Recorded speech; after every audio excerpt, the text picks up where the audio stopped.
स्वागत है knowledge with ये यूट्यूब चैनल में। और आज हम लेसन प्लान के सीरीज नंबर 5 पे हैं। ठीक है, तो आज हम लोग लेसन प्लान 5 देखते हैं।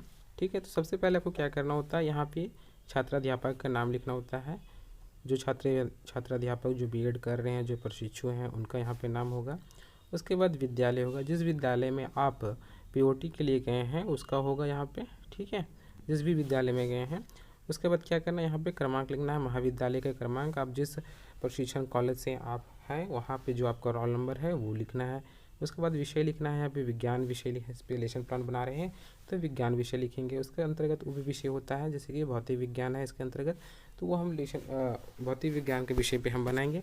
ठीक है, इसके अंदर होता क्या है, एक प्रकरण होता है जिसको हम लोग टॉपिक कहते हैं, वो टॉपिक लिखेंगे, जैसे कि ध्वनि टॉपिक भी बना रहे हैं। ठीक है, उसके बाद सब टॉपिक होता है जिसको प्रकरण कहते हैं। हम क्या बना रहे हैं, तो श्रोता का परिसर, मतलब सुनने का जो परिसर होता है मैं उसको बना रहा हूँ। ठीक है, यहाँ पे क्या करना है, आपको जिस दिन को पढ़ा रहे हैं वहाँ पे दिनांक लिखेंगे। फिर वहाँ पे वर्ग, जिस वर्ग के लिए, जिस कक्षा के लिए बना रहे हैं, जैसे 9th कक्षा के लिए बना हुआ है तो ये 9th कक्षा के लिए यहाँ पे लिखा हुआ है। फिर कितना, मतलब कौन से पीरियड में आप गए थे पढ़ाने के लिए, वो पीरियड लिखना है।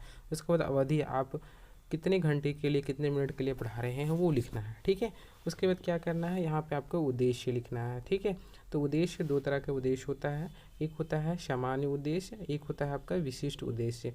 ठीक है, तो हम लोग देखते हैं सामान्य उद्देश्य के अंतर्गत क्या क्या लिखना होता है। जैसे कि छात्रों में भौतिक विज्ञान के प्रति रुचि उत्पन्न करना। यदि आप दूसरे सब्जेक्ट का लेसन प्लान यदि बनाते हैं तो वहाँ पे आप लिख सकते हैं, जैसे जीव विज्ञान का यदि बनाना चाहते हैं तो यहाँ पे लिखेंगे छात्रों में जीव विज्ञान के प्रति रुचि उत्पन्न करना। ठीक है, उसी प्रकार दूसरा यदि हम देखते हैं सामान्य उद्देश्य में, तो बच्चे में तार्किक क्षमता का विकास करना होता है। उसके बाद तीसरा यदि सामान्य उद्देश्य देखते हैं, दैनिक जीवन में विज्ञान के उपयोगिता एवं महत्व को बताना ही इसका मतलब तीसरा उद्देश्य सामान्य उद्देश्य है। उसके बाद यदि हम विशिष्ट उद्देश्य की यदि बात करते हैं, तो विशिष्ट उद्देश्य में वे सारे उद्देश्य आएंगे जो हम कक्षा में पढ़ाएंगे। जैसे कि हम क्या पढ़ाने वाले हैं, श्रव्यता का परिसर, श्रव्यता का परिसर मतलब सुनने की क्षमता जो होता है उसका परिसर क्या होता है, तो उसको हम लोग पढ़ाएंगे। उसके बाद है कि प्राध्वनि के अनुप्रयोग तथा सोनार को समझ पाएंगे। ठीक है, बच्चे क्या करेंगे, प्राध्वनि का अनुप्रयोग कैसे किया जाता है, सोनार को कैसे समझा जाता है, सोनार क्या होता है, उसके बारे में यहाँ पे अब उस छात्र जो होंगे वो ज्ञान ले पाएंगे। ठीक है, उसके बाद तीसरा विशिष्ट उद्देश्य देखा जाए तो बच्चे में मानव कर्ण की संरचना। ठीक है, तो बच्चों को मानव कर्ण की संरचना जो होता है उस बारे में यहाँ पे जानकारी दे पाएंगे।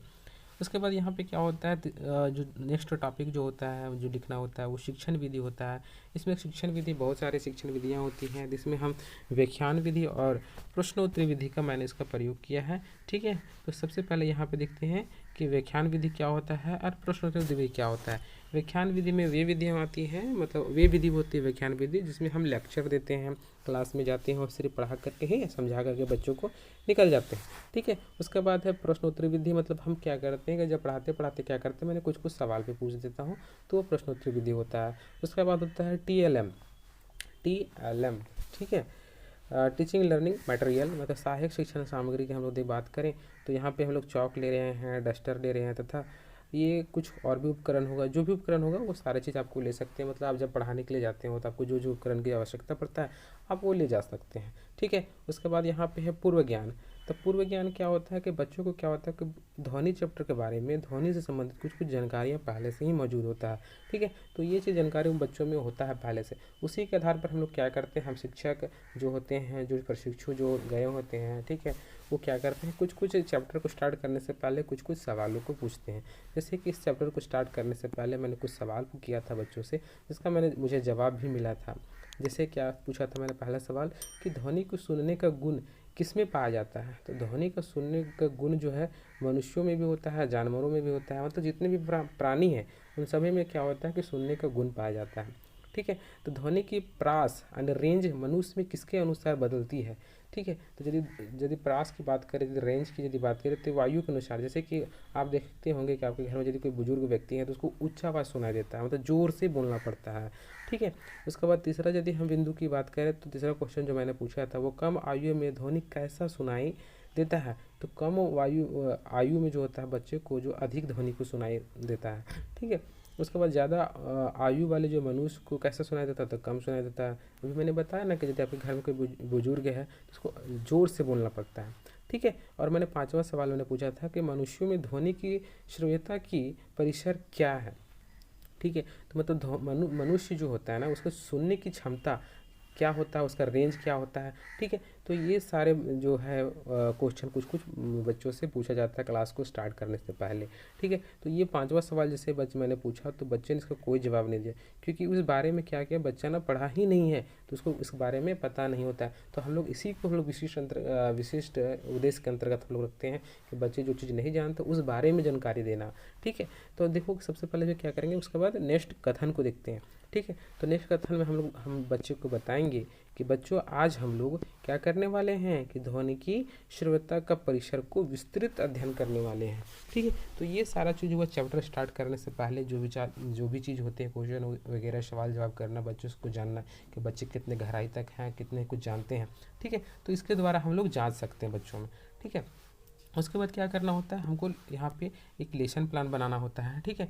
तो लेसन प्लान कैसे बनता है तो आप लोग यहाँ देख रहे होंगे स्क्रीन में, ठीक है। तो इस प्रकार से आपको क्या करना होता है कि दोनों पेज में लिखना पड़ता है। एक साइड आप ऐसा बनाने को शुरू कीजिएगा कि जो आपका प्रेजेंटेशन है वो दोनों पेज में आ जाना चाहिए, ठीक है। तो प्रेजेंटेशन का फॉर्मेट क्या होता है, सबसे पहले ऊपर में क्या लिखा जाता है, प्रेजेंटेशन लिखा जाता है, प्रस्तुतिकरण लिखा जाता है, उसके बाद यहाँ पे क्रम संख्या लिखा जाता है, उसके बाद यहाँ पे आपका शिक्षण बिंदु लिखा जाता है, ठीक है, मतलब टीचिंग पॉइंट लिखा जाता है। यहाँ पे छात्राध्यापक क्रियाशीलन मतलब जो स्टूडेंट टीचर जो है वो जिसका जो एक्टिविटीज़ होगा जो पढ़ाएगा वो सारा चीज़ लिखा जाता है। उसके बाद छात्र क्रिया होता है, स्टूडेंट क्रिया जो बच्चे होते हैं क्लास में वो किस प्रकार से क्रिया कर रहे हैं आपका पढ़ाने के समय, वो सारा लिखा जाता है। उसके बाद श्यामपट्ट वर्ग जैसे कि आप पढ़ाने के समय ऐसा तो नहीं सिर्फ आप लेक्चर ही करते रहेंगे, कुछ तो बोर्ड में भी लिखेंगे ना, तो यहाँ पे आप लिख सकते हैं ये बोर्ड, आप इसमें चाहे तो आप ब्लैक पेपर चिपका करके भी लिख सकते हैं, ठीक है। उसके बाद यहाँ पे क्या है कि मूल्यांकन, मैं साथ में ही मूल्यांकन करते गया हूँ तो इसको मूल्यांकन मैंने भी लिखा, मैंने जैसे कि पढ़ा दिया और साथ में क्या किया मूल्यांकन कर लेके मैंने बच्चों से पूछा भाई मैंने तेरे को इतना पढ़ा चुका हूँ, अब कुछ सवाल जवाब मैं करता हूँ, कुछ कुछ बताओ अब तुम,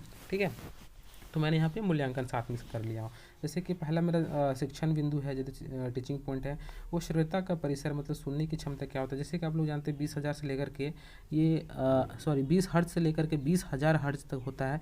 तो ये सारा चीज़ आप वीडियो को पॉज करके देख करके आप लोग लिख लीजिएगा, ठीक है। यदि हर पॉइंट को यदि मैं पढ़ने लगूँ तो वीडियो काफ़ी लंबा हो जाएगा, ठीक है। और नेक्स्ट है यदि टीचिंग पॉइंट की यदि बात करें तो नेक्स्ट टीचिंग पॉइंट है आपका प्राध्वनि के अनुप्रयोग, ठीक है। प्रध्वनि का अनुप्रयोग ये है आपका सेकेंड टीचिंग पॉइंट है। और थर्ड टीचिंग पॉइंट आपका है सोनार, ठीक है। आप लोग इस सारे पॉइंट जितने भी पॉइंट आप देख रहे हैं इसको आपको जो भी कॉपी मिलेगा बनाने के लिए उस कॉपी में आपको लिखते जाना है, ठीक है। आप लोग वीडियो को पॉज करके लिख लीजिएगा, यदि मैं सारा पढ़ूँ तो बहुत समय हो जाएगा, ठीक है। तो मैंने यदि सोनार को यदि मैंने पढ़ा चुका हूँ तो मैंने सोनार से सवाल पूछा कि सोनार कहते किसे हैं बच्चे को, यदि मैंने बच्चों को बता दिया और बच्चे यदि समझ चुके हैं तो बखूबी इसका आंसर आपको सुनने को मिलेगा, ठीक है। उसके बाद क्या किया मैंने एक और बिंदु लिया हूँ पढ़ाने के लिए, वो है आपका मानव कर्ण की संरचना। चौथा पॉइंट मैंने लिया हूँ मानव कर्ण की संरचना, ठीक है। तो मानव कर्ण की संरचना क्या होता है तो ये सारा चीज़ आप देख लीजिए, ठीक है। वीडियो को पॉज करके आप इस चीज़ को लिख लीजिएगा, ठीक है। फिर मैंने यहाँ से सवाल पूछा कि मानव कर्ण जो है ना, मानव कर्ण की कार्य प्रणाली को लिखिए। मानव कर्ण जो होता है उसका कार्य प्रणाली क्या होता है, आपको इसको यहाँ पे लिखना है। मैंने सवाल पूछा या तो मैंने पूछ लिया फिर लिखना या बताइए, ये सारा चीज़ आप कर सकते हैं अपने से, ठीक है।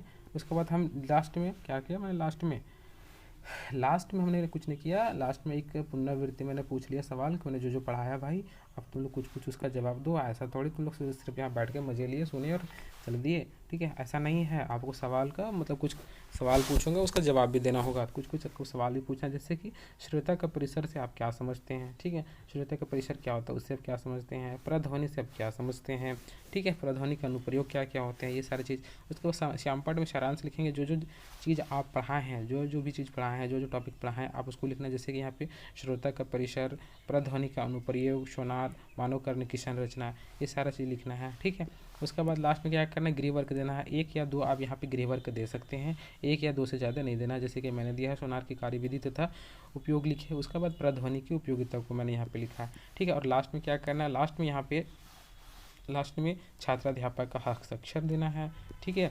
यहाँ पे छात्राध्यापक का हस्ताक्षर होगा और यहाँ पे क्या होगा, जिसके अंडर आप काम कर रहे हैं, जिस कॉलेज आपका जो कॉलेज का टीचर है, आप जिस भी टीचर के अंतर्गत काम कर रहे हैं, आपका जो पर्यवेक्षक है जो आपका गाइड कर रहा है उसका यहाँ पे हस्ताक्षर होगा। आई होप इस वीडियो को आप समझ चुके होंगे, ठीक है। और यदि आपको इस वीडियो से ज़रा सा भी हेल्प होती है तो प्लीज़ इस चैनल को सब्सक्राइब कीजिए और अपने दोस्तों में भी शेयर कीजिए। Thank you.